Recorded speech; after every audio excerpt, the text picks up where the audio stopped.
So much of our human experience comes down to our ability to communicate. We've just come to accept the limitations of human communication. And that's a shame. Our mission is to improve lives by improving communication. Clarity, consistency, conciseness, tone, inclusive language checks. Grammarly is really the first writing tool at scale to help people with the content itself. You know, as we've built the company, we've been fortunate to develop an absolutely incredible team. We have an opportunity to build a new category here, and frankly, we're enjoying the journey very much. We're very thankful to be able to help tens of millions of people around the world every day and empower people to communicate and connect in ways that they haven't been able to in the past. That's the promise of our future.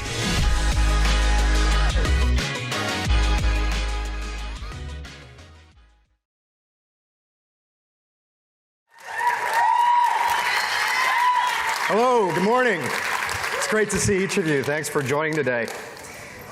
Just to kick off, out of curiosity, how many here had heard of Grammarly prior to signing up for today's session? Just raise your hand. Wow, that is a lot of hands, maybe 80%, thank you. And how many in the audience have actually used Grammarly specifically for work of some sort? Paid product, free product, enterprise product, individual product at some point? Raise your hand. Awesome. More than half. Excellent. Well, for those who have not used Grammarly or if you're not familiar with Grammarly, we provide an AI-powered communication assistant. We help people all around the world improve the quality and impact of their written communication. And nowhere is that more important than at work and in business. We help over 50,000 teams improve their communication and drive results at about as many companies globally. We also help over 30 million individuals improve the quality and impact of their writing so they can accomplish their goals and live fuller lives. We help our users through over 500,000 applications. We support these applications with browser integrations, desktop, mobile, and more recently, we introduced a text editor SDK in beta that enables third-party applications to integrate Grammarly directly and provide our AI-powered communication assistance directly in those workflows. So we've come a long way in our 13+ years. We've built a nice business. We've been cash flow positive pretty much since inception. We've made a lot of mistakes as well along that journey, and those mistakes have led to really valuable learnings. And my goal is to share some of those learnings with each of you today in hopes that you can use those on your respective journeys. So speaking of journeys, we like to compare our progress at Grammarly to hiking, or I should say climbing, a big mountain like Everest. The reality is that whether you're building an institution for the long term or hiking a mountain, you want to take a lot of time up front to make sure that it's going to be both a meaningful journey and a worthwhile climb. In our case, our mission, as you heard a little bit ago, is improving lives by improving communication. Communication is a really, really hard problem. Most of us are left to our own devices from a pretty early age to figure out how to communicate this rich perspective that we have through a tiny figurative straw of spoken or written communication. In addition, we need to actually select the words to use and have those words land as intended with whoever we're talking to. That is a really heavy lift. It requires not just empathy, but also a lot of context on how we're talking to. And inevitably, communication breaks down at many points along the way as a result. It gets even harder when we communicate among many people. And technology was supposed to solve this. If we go back 10, 20, 30 years, communication was supposed to get easier as technology evolved. In fact, we have much more communication than we've had in the past. An example of that, if we think about email or IM or text, there's more asynchronous or async communication than there's probably ever been. But the challenge with this communication is we lose the nonverbals that we get when we're talking to someone in person. And so we can't calibrate how our message is landing and adjust what we're saying or ask follow-up questions to make sure that our points actually landed with the other person. And so we go about our lives and put out all these messages, and then sometime later we realize that maybe someone's gone a little or pretty far off course, or maybe worse, we've offended someone without knowing it and haven't been able to right that. At the same time, communication is critical to doing most of what we do as people. We're social beings, we're made to work together in teams. Communication unites us. Communication is also an input to pretty much every level of Maslow's hierarchy. And given that, it's critical to pretty much every function in a company, at least every function that has more than one team member. And given that, it impacts every aspect of the P&L, although it's often overlooked. So Grammarly helps users understand whether or not their communication is likely to be effective, and then how to improve it to ensure that it actually lands as intended and enables them to drive the results they want to drive. Now, if you select a big mission, you want to make sure that you have a big market to support that mission. And ultimately, when you think about a market, you want to think about the problem you're solving and recognize that you only want to capture a little bit of the value that you've created. If you want to create an institution for the long term, you want it to be sustainable, you need to give much more than you take. And that means that you need to start with a huge market. In Grammarly's case, we always knew that communication was a large market because it's relevant to just about everyone in the world, and we do it all throughout the day. But we wanted to quantify that, and earlier this year did a poll with Harris. In that poll, we learned that just US businesses, which is a small fraction of global communication, lose over $1 trillion a year, 1.2 trillion, to ineffective communication. And that doesn't include all of the lost opportunity to unlock problems, reduce unnecessary disputes, unleash creativity that great communication can deliver. So this is a relatively small estimate of that opportunity. That seems like a really large number until you realize the fact that about half the time teams spend working together is communication focused, and teams lose on average about a day a week to ineffective communication. So those numbers add up very, very quickly. Business leaders know this. 93% of business leaders believe that communication is the backbone of business, and 82% of business leaders are actually really concerned about the impact that remote work has on communication. And that's because of the point I mentioned before. In the absence of in-person communication, we lose the ability to understand whether or not our message has landed, and that slows us down, makes it hard to build trusting relationships, to name a couple examples. So we have a really, really unique opportunity here to drive results in the enterprise, and as a result, have very broad relevance in doing that. And as you think about your respective markets, you want to make sure that those are big enough that you can capture a small piece of it, small piece of the value you're creating, and still have a very significant amount of resources drive the great missions that you've all selected. So another topic that comes to mind when we think about selecting a mountain is timing. One of my favorite questions is why now? What is it that makes this the right time to do the thing? Generally speaking, if something could have been done before but wasn't, there's probably a reason. And so before you set out on this journey, you want to understand what that reason is and save yourselves potentially some time. A great place to start is by looking at the tectonic shifts that are happening in the technology, or perhaps the market. If you think about a compelling mission like the moon landing, as one example, if that had been tried 10 years before, it would have been much more costly, taken much more time, been very risky, and may not have succeeded. Likewise, if it was tried 10 years later, it may not have been as relevant. So timing really matters a lot. In Grammarly's case, when we launched in 2009, it was the advent of cloud computing, big data, with it the evolution, accelerating evolution of NLP, or natural language processing related algorithms. And that created an opening for us to introduce our communication assistant. More recently, with the acceleration of remote work given COVID, employers are looking for tools to help their team members communicate effectively remotely, which is one of the many use cases for Grammarly. And so we've seen a big uptake there, given that market shift and unique opportunity. Another question that comes up when considering timing is, do you want to be an early mover or a fast follower? Fast followers have the advantage of seeing all the different mountains that are being climbed and the paths that people are taking, and selecting one that looks promising, following in that path, and trying to win in the last mile. And that's valuable. At the end of the day, this is how the industry, the ecosystem kind of works together to solve really hard problems for the broader community. So there's a lot of value in being a fast follower. You want to make sure in that case that you'll be able to be successful. And one thing to consider is, especially in the applications, does this application have any network effects? Certainly an example of applications that do are machine learning powered applications that have data network effects. Grammarly is an example of that. And in our case, as an early mover, that enabled us to really build a very high quality set of suggestions to drive these results. Very broad suggestions, very deep and explainable, so that we could say not just what needs to be changed, but why it needs to be changed. And then also very precise feedback.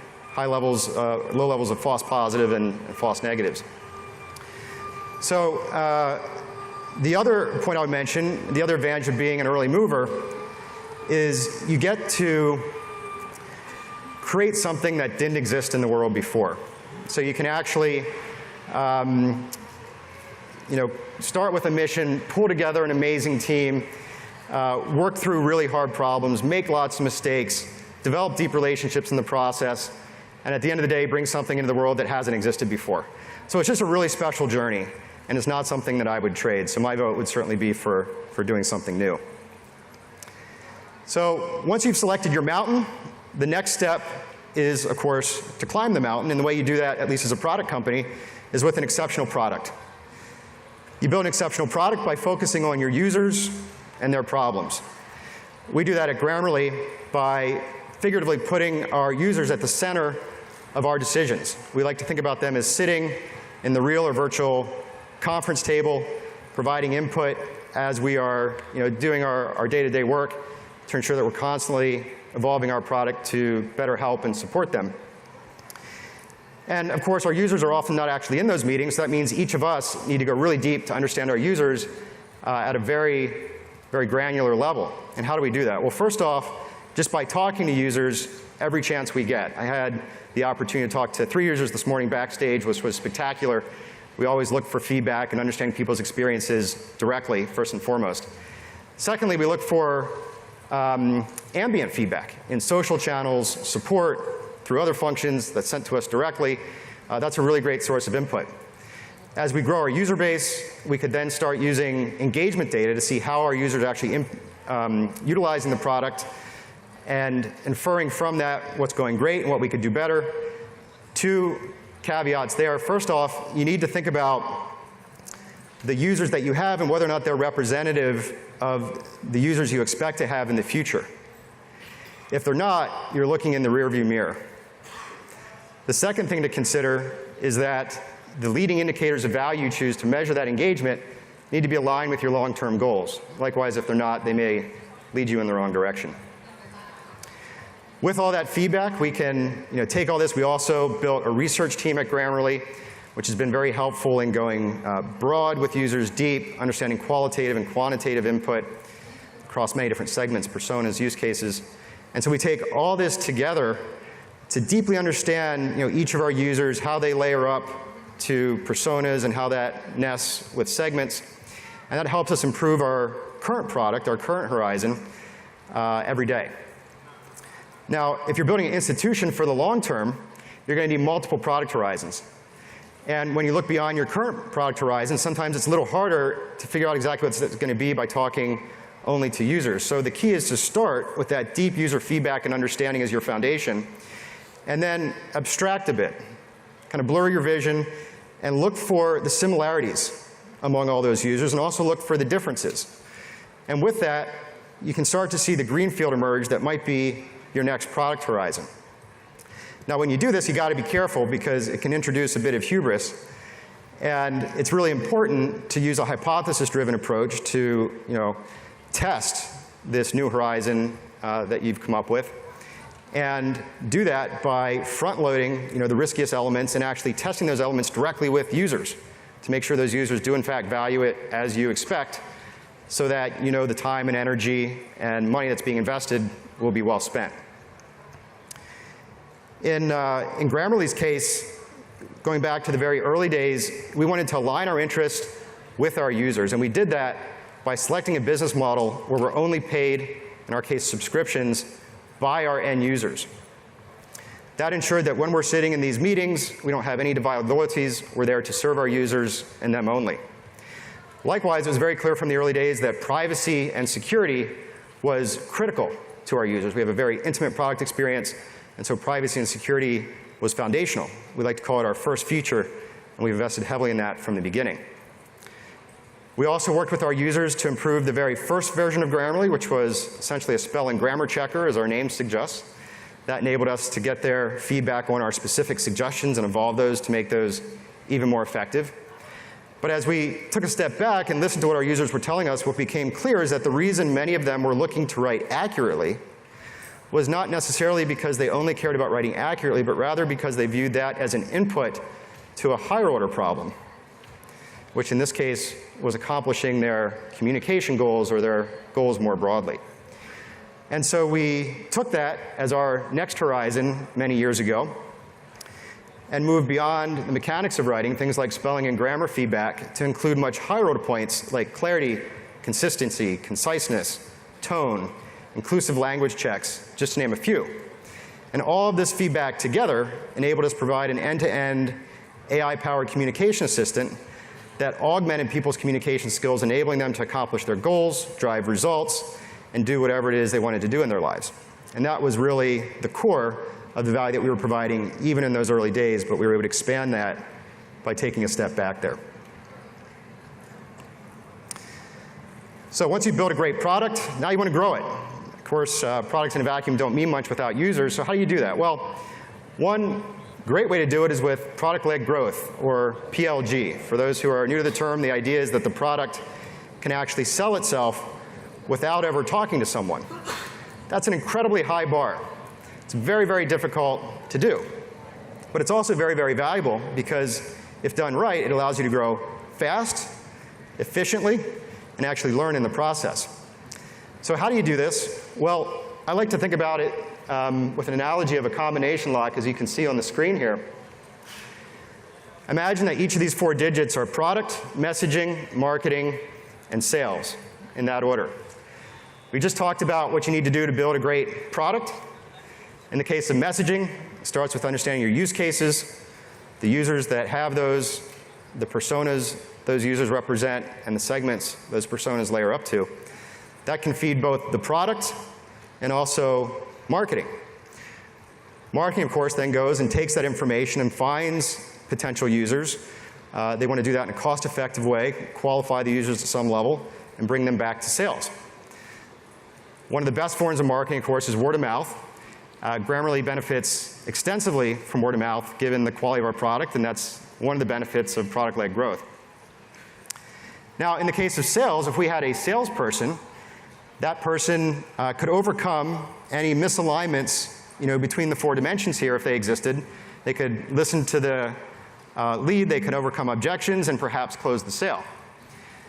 But in the case of a PLG motion, that's not possible because the sales force is essentially a self-serve funnel.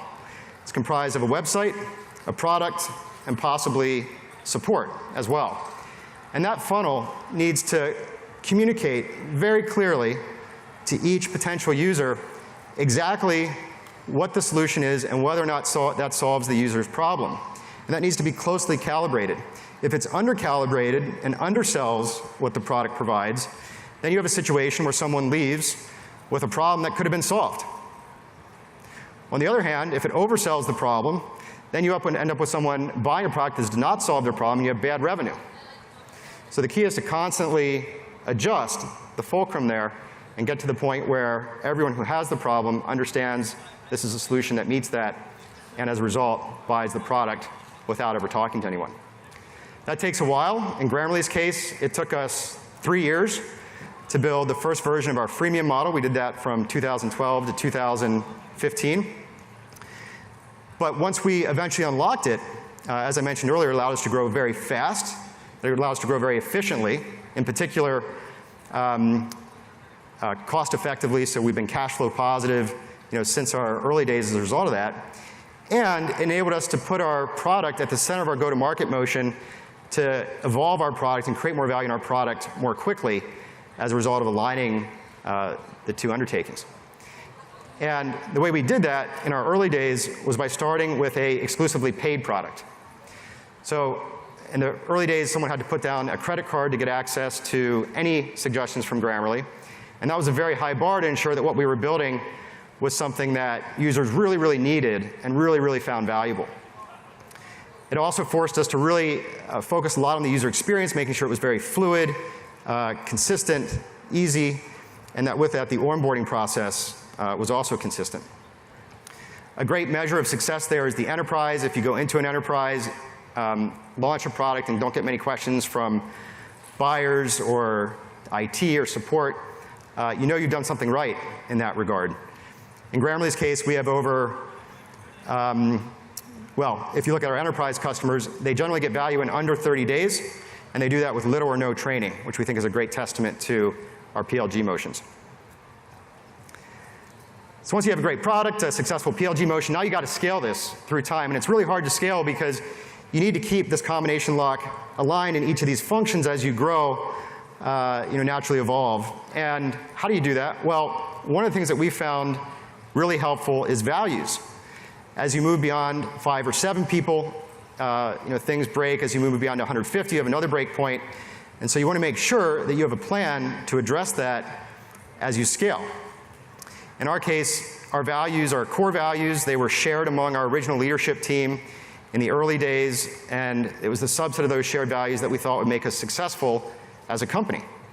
As a result, these are ingrained in pretty much everything we do at the company. They're used in decisions large and small across our entire team, probably thousands or tens of thousands of times per day. And so they just provide little guides along the way to make sure we're headed in the right direction.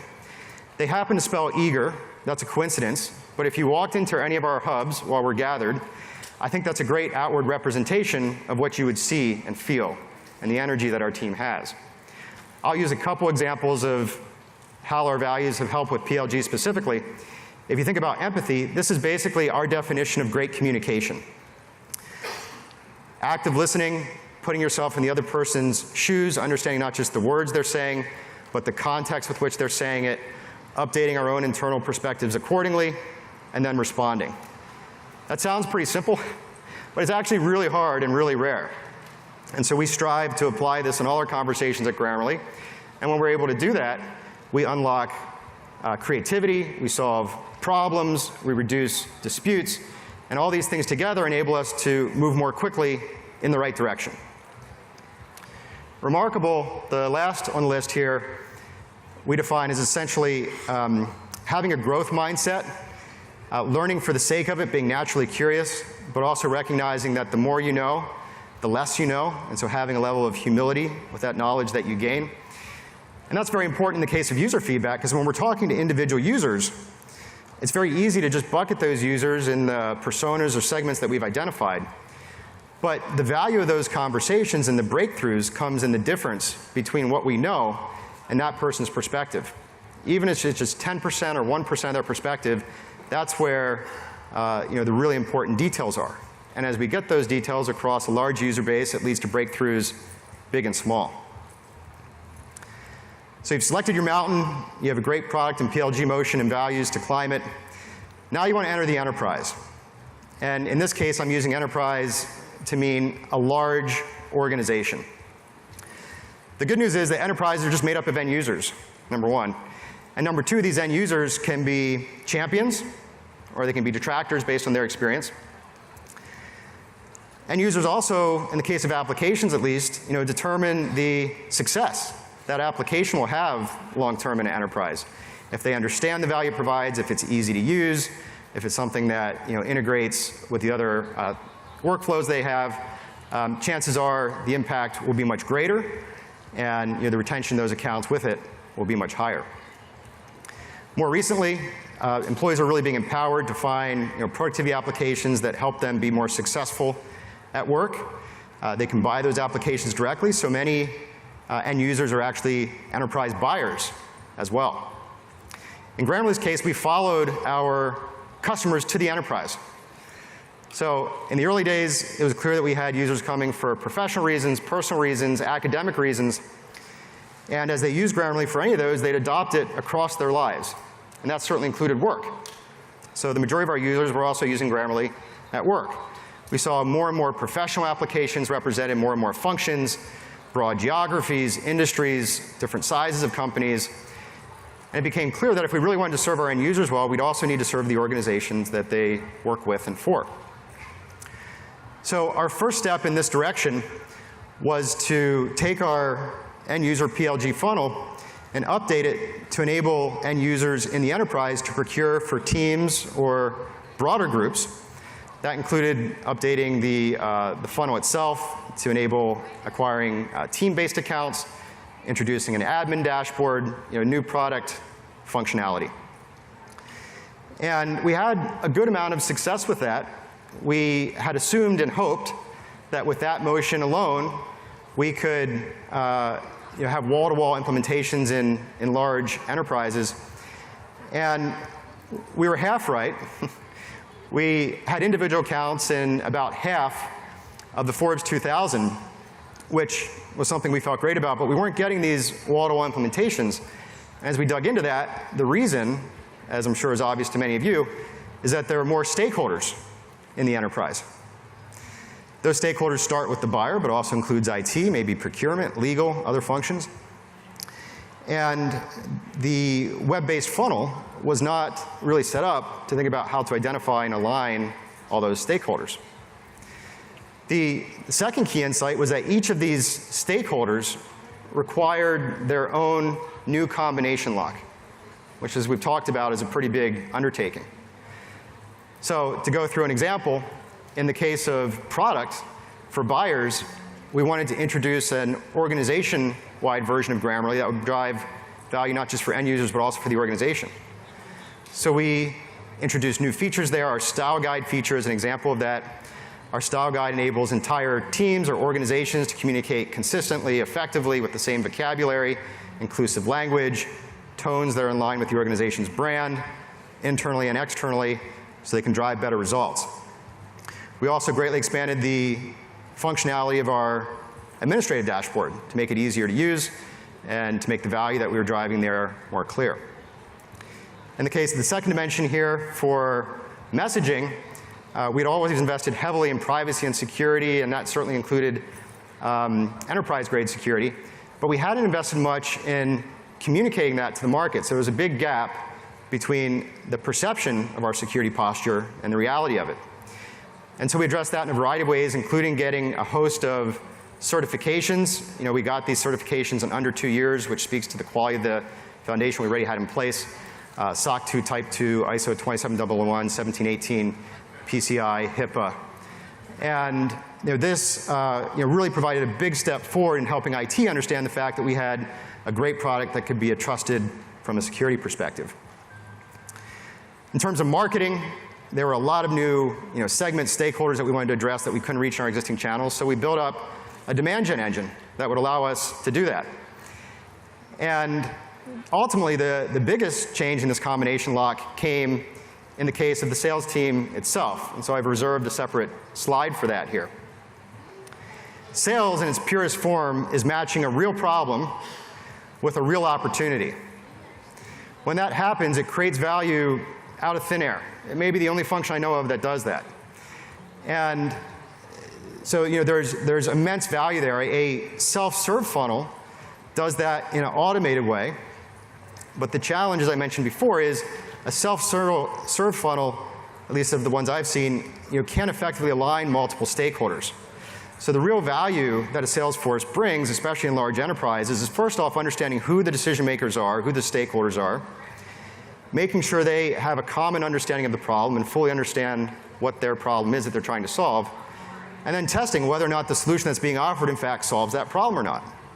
And when it does, that leads to immense value over time, especially for applications, and with it, very long-term relationships. Now that value doesn't come easily. Building a sales force takes resources and time and patience. And it takes focus not only on the sales team itself, but pretty much on every function in the company which has some role in supporting the sales team. So in Grammarly's case, we already had a very successful business and PLG motion, and as we made the decision to build out our Grammarly business sales organization, we decided to carve much of that out into a separate group with a separate senior leader, to build it up to a level of scale, and then to integrate it back into the rest of Grammarly cross-functionally to ensure that they would be set up for success. And so that's what we've done, and that's now landed us at a current position where we have two strong go-to-market muscles. One, our PLG motion, and second, our sales enablement motion. And these two work together hand in glove.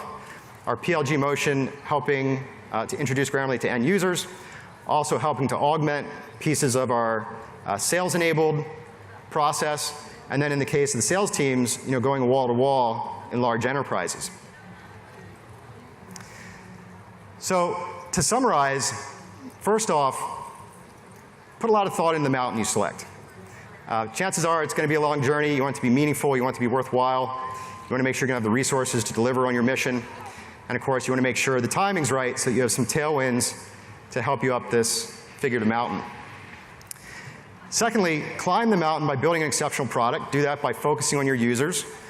Introduce a PLG motion to actually enable you not only to grow your user base, but to use your go-to-market feedback to improve the product itself. And rest all that on a strong values foundation. Third, if you choose to go into large enterprises in particular, realize you're going to have new stakeholders to serve, and each of those stakeholders are going to require their own combination lock. And of that, the area that may require the most focus and energy is building your sales organization, the cross-functional work to support it. But the output of that is incredibly valuable and certainly worth the investment there.